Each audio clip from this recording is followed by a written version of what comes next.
Ready to unlock some secrets of your own mind? Always up for that. Well, today we're diving deep into William James's The Principles of Psychology. Oh, a classic. It really is. It's this groundbreaking exploration of how we perceive and think and experience the world. A lot of aha moments in there. Get ready for some serious aha moments as we unpack James's insights. We'll be covering space perception, attention, memory. Even hypnotism.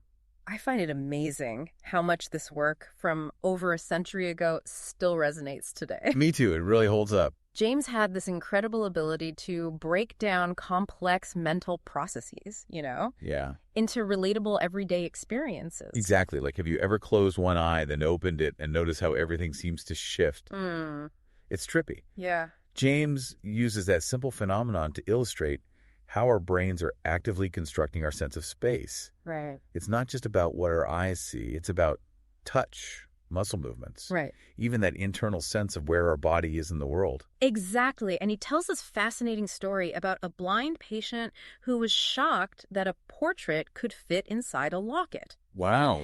It's because this patient had never experienced the visual world. Right. So their understanding of spatial relationships was completely different. So interesting. It shows how much our experiences really shape our perceptions. For sure. It makes you realize how subjective our realities can be. And James digs even deeper into that with this concept of local signs. He suggests that each spot on our skin sends a unique signal to the brain. Interesting. Like a personalized address in our body map. I like that. Personalized address. Right. Yeah. So these local signs, combined with our movements and the sensations from our joints, Right. it helps us build a cohesive understanding of our bodies in relation to the world. Yeah, it's like a constant feedback loop between our senses, our brains, and our actions. But with so much sensory information like bombarding us constantly, how do we even make sense of it all? That's where attention comes in. Right.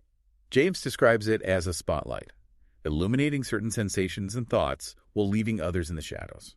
And he points out that it's not just about passively focusing. Right. It's about actively selecting what we pay attention to. So true. Imagine you're reading a captivating book and you completely tune out the noises around you. Happens all the time. That's your attention at work, filtering out distractions and prioritizing the information that's most important to you at that moment.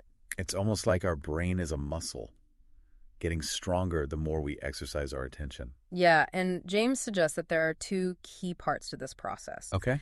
The physical adjustment of our senses, like focusing our eyes or turning our ears towards a sound. Right.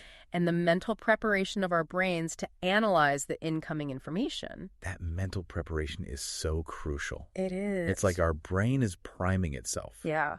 Allocating resources to the specific areas that will be needed to process what we're paying attention to. Exactly. So what we choose to focus on literally shapes how our brain processes information. That's pretty mind-blowing. It is. And it makes me wonder about memory. Why do some memories stay so vivid while others fade away? James was fascinated by this too. He believed that memory isn't just about storing information. Okay. It's about creating and strengthening pathways in the brain. So the more we recall a memory, the more well-worn that pathway becomes. Exactly. And he even suggests that some people have a natural advantage when it comes to memory. Oh, interesting. A quality he called native tenacity. Some brains simply seem to hold on to information more readily than others. He actually did an experiment on himself. Oh, wow. Trying to see if training his memory by memorizing one type of poetry would improve his ability to memorize a different kind. Fascinating. What happened? The results might surprise you. Okay. He found that practice on one type of material didn't necessarily translate to better performance on another. It suggests that memory is more nuanced than simply having a good or bad memory overall. So our memories are shaped by our unique experiences and the way our individual brains are wired. But with all these memories and experiences, how do we maintain a sense of self? That's what we'll explore next. Yeah, it's a question that really fascinated James. Yeah. He dives into the whole mystery of the self, arguing that it's not this fixed entity, Right. but a fluid collection of experiences and perspectives that change over time. So it's not like there's one me that stays the same throughout my life. Precisely. Interesting. James points to cases of multiple personalities. Oh, wow. Where different aspects of the self seem to fragment and take on lives of their own. Oh, that's a little creepy. Yeah. Yeah. These examples really challenge our assumptions about what it means to have a unified identity. It makes you wonder how much control we really have over who we are. Right. And James suggests that even in typical individuals, the self is constantly shifting and adapting. It's influenced by our interactions with the world and others. Right. Think about how you might present yourself differently, depending on whether you're with family, friends, or colleagues. Oh, for sure. These social selves, in turn, shape our own understanding of who we are. Like we're playing different roles depending on the situation. Yeah. And those roles ultimately influence our core sense of self. Exactly. And this idea of the self as a social construct is incredibly relevant today. Right. As we navigate online identities and social media personas. Oh, absolutely. It raises questions about how much of our true selves are shaped by the expectations and perceptions of others. Yeah. It's almost like we're creating these curated versions of ourselves online. Exactly. And it's interesting to think about how that feedback loop then shapes how we see ourselves. Right. And James doesn't shy away from exploring the darker sides of the mind either. Yeah. He delves into hypnotism and suggestion, examining how our thoughts and actions can be influenced by external forces. Hypnotism was a hot topic in James's time. Really? And he saw it as this powerful tool for understanding the hidden depths of the mind. Interesting. He proposed that hypnosis might involve a specific physiological state.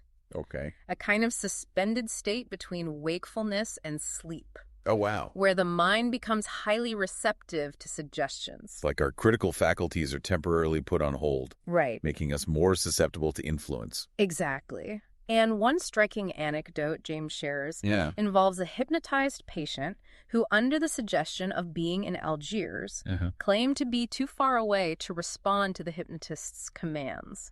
That's a powerful example of how suggestion can really shape our perceptions of behaviors. Yes. Even after the hypnotic state has ended. Exactly. It raises profound questions about the boundaries of our conscious control. Right. And the extent to which our actions can be influenced by unconscious processes. Absolutely. Wow. James had this incredible ability to weave together all these different threads of the mind. He saw it as this dynamic system where thoughts, feelings, and actions are constantly interacting and influencing each other. It's a beautiful way to look at it. Yeah. And one area where this interplay is especially clear is in the realm of habit. Absolutely. Something we can all relate to. James dedicates a whole chapter to exploring the formation and power of habits. Oh, wow. Arguing that they form the foundation of our character and conduct. Okay. He emphasizes that habits are formed through repeated actions, gradually strengthening neural pathways in the brain. Okay. Until they become almost automatic. It's like creating a groove in a record. The more you play it, the deeper the groove becomes. Exactly. And then it's easier to just fall into that groove. And the deeper the groove, the more effortlessly the needle follows the path. Right. Think about how easily you perform routine tasks like brushing your teeth or tying your shoes. Yeah. Those are habits that have become deeply ingrained in our neural circuitry. So if we want to change our behavior, we need to change our habits. Precisely. Yeah. And James argues that forming good habits is essential for a well-lived life, allowing us to conserve our mental energy for more challenging and creative endeavors. I like that. He suggests that our willpower can be strengthened through cultivating habits of self-control and discipline. That's encouraging. It is. It means we're not simply at the mercy of our impulses. Right. We have the power to shape our own character through conscious effort. Exactly. This idea of the will as a muscle that can be trained through practice is a really powerful one. It is. But James didn't stop at habits. He also delved into the connection between our physical bodies and our mental states. It's like that saying, a healthy mind in a healthy body. Yes, but James goes even deeper. Okay. Arguing that emotions are not just mental events, but involve complex physiological changes in our bodies. Think about the physical sensations that accompany feelings of fear or anxiety. Yeah. The racing heart. Right. Rapid breathing. Yeah. Tense muscles. Or the feeling of warmth and lightness that comes with joy. Exactly. It's a very physical experience. James's theory of emotion, often called the James-Lange theory, proposes that we don't feel an emotion and then experience the bodily changes. Right. Instead, he argues that the bodily changes come first. Oh, wow. And our perception of those changes is the emotion. So I'm feeling scared because my heart is racing. Exactly. Not the other way around. Exactly.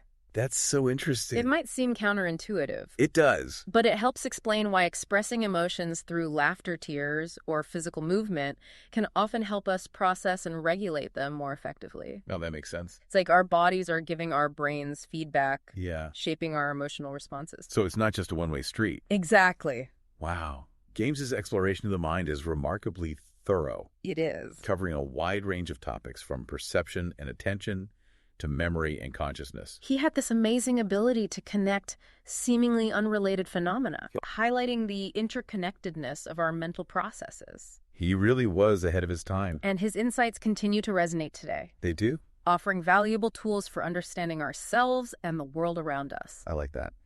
One idea that stood out to me was his exploration of the psychologist's fallacy. What's that? He warns against assuming that our subjective experience of a mental state is the same as the actual state itself. Oh. It's like trying to explain the taste of chocolate to someone who's never tasted it. Right.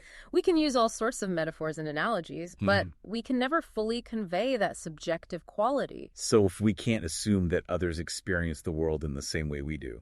Precisely, James cautions against projecting our interpretations onto others, emphasizing the importance of careful observation and an open mind. That's good advice. This awareness of the potential for bias in our perceptions is crucial, right. Not just in psychology, but in all aspects of life. Absolutely. It's a reminder to be humble in our assumptions about what others are thinking and feeling. Yes. Recognizing that their inner world may be vastly different from our own. Exactly. But what about consciousness itself? Yeah. How did James tackle that elusive concept? It feels like consciousness is one of those things that's just impossible to define. Yeah. How do you even pin it down? James acknowledged that difficulty. Right. He saw consciousness not as like a fixed entity, but more like a stream or a flow, constantly moving and changing. Like a river always in motion. Yes, a perfect analogy. Okay. And just like a river, consciousness is selective. It carries only a fraction of the sensory information that's bombarding us at any given moment. So our attention is acting like a filter. Yeah. Choosing which parts of the stream make it into our conscious awareness. Precisely. And this selectivity is essential for survival. Okay. It allows us to focus on what's relevant and important in our environment. Right. But it also means that our experience of reality is always partial and incomplete. Right. We're constantly constructing our own versions of the world. Yeah. Based on the information that we choose to let in. It makes you realize how much we're shaping our own realities without even realizing it. Exactly. And this idea of consciousness as a constructive process is fundamental to James's view of the mind. Okay. It highlights the active role we play in shaping our own perceptions and experiences. Right. It's a far cry from that passive mechanistic view of the mind that was prevalent in his time. So he really revolutionized the way we understand the mind. Absolutely. His work paved the way for a more dynamic and holistic understanding of the human mind. One that recognizes the intricate connections between our thoughts, feelings, and actions. It's all connected. He challenged us to look beyond simple stimulus response models. Right. And appreciate the complexity and richness of our inner lives. And the best part is, his insights are still relevant over 100 years later. That's a testament to his genius. It is. He gave us this set of tools and concepts that continue to be insightful today. Helping us make sense of our own experiences and navigate the challenges of being human. So for anyone listening who's intrigued by the mysteries of the mind, I highly recommend checking out William James's masterpiece, The Principles of Psychology. I second that. You can find a link in the show notes. It's a challenging read at times. I bet. But incredibly rewarding. Yeah. It offers a glimpse into the mind of one of the greatest thinkers of his time. Yeah. And it will leave you with a deeper appreciation for the wonder and complexity of your own mind. And that's what the deep dive is all about. It is. We hope you enjoyed this exploration of William James. Me too. Don't forget to subscribe to the channel, share this episode with your friends. Please do. And leave us a review if you enjoyed our deep dive. We appreciate it. Until next time, keep those minds curious.